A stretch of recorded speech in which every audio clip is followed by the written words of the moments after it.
ایک چھوٹے سے گاؤں میں علی نام کا ایک لڑکا رہتا تھا۔ علی ایک سیدھا سادہ اور ایماندار لڑکا تھا۔ وہ اپنے والدین کے ساتھ ایک چھوٹے سے گھر میں رہتا اور روزانہ کھیتوں میں کام کرتا تھا۔ علی اپنی محنت اور نیک نیتی کی وجہ سے گاؤں کے لوگوں میں مشہور تھا۔ وہ ہمیشہ دوسروں کی مدد کے لیے تیار رہتا اور اپنے والدین کا کہنا مانتا تھا۔ علی کا سب سے بڑا خواب یہ تھا کہ وہ اپنی محنت سے ایک دن بڑا آدمی بنے اور گاؤں کے غریب لوگوں کی مدد کرے۔ گاؤں کے قریب ایک گھنا جنگل تھا جس کے بارے میں مشہور تھا کہ وہاں خزانہ چھپا ہوا ہے، لیکن گاؤں کے بزرگ کہتے تھے کہ وہ خزانہ جادوئی ہے اور صرف ایماندار اور نیک دل شخص ہی اسے حاصل کر سکتا ہے۔ یہ بات اکثر علی کے ذہن میں آتی، لیکن وہ خزانے کے بارے میں زیادہ سوچتا نہیں تھا کیونکہ اسے اپنی محنت پر بھروسہ تھا۔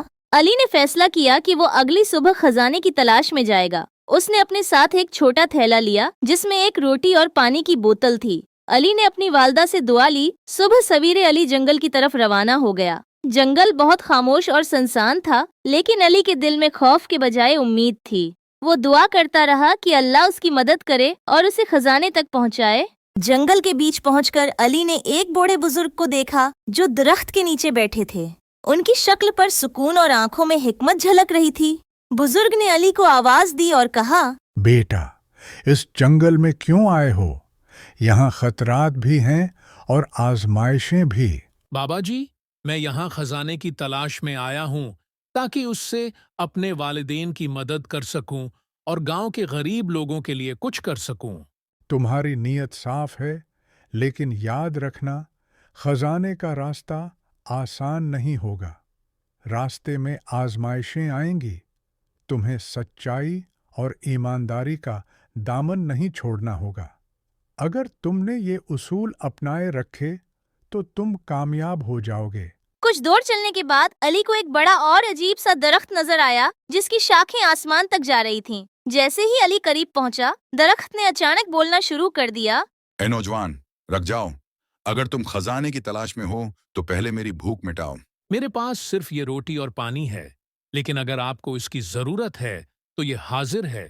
یہ میرا سب کچھ ہے، لیکن اگر یہ آپ کی بھوک مٹا سکتا ہے تو مجھے خوشی ہوگی۔ تم نے اپنی ضروریات کے باوجود دوسروں کی مدد کرنے کا فیصلہ کیا ہے، اسی لیے میں تمہیں خزانے کا راستہ دکھاؤں گا۔ درخت نے علی کو ایک غار کا راستہ بتایا اور کہا، یہ خزانے کی آخری منزل ہے، لیکن یاد رکھو، اگر تم نے لالچ یا جھوٹ کا سہارا لیا تو خزانہ تمہیں نہیں ملے گا۔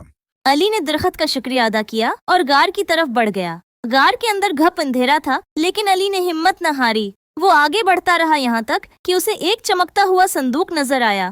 علی نے صندوق کھولا تو اس میں سونا، چاندی اور قیمتی جواہرات بھرے ہوئے تھے۔ ساتھ ہی ایک تختی رکھی تھی جس پر لکھا تھا، یہ خزانہ صرف اس کے لیے ہے جو ایماندار، نیک دل اور دوسروں کی مدد کرنے والا ہو۔ علی نے صندوق کو مضبوطی سے بند کیا اور گاؤں واپس لوٹ آیا۔ اس نے خزانے کو گاؤں کے لوگوں میں بانٹ دیا، بیماروں کا علاج کروایا، غریبوں کے گھروں کی مرمت کروائی اور اپنے والدین کی خدمت کے لیے بہترین انتظام کیا۔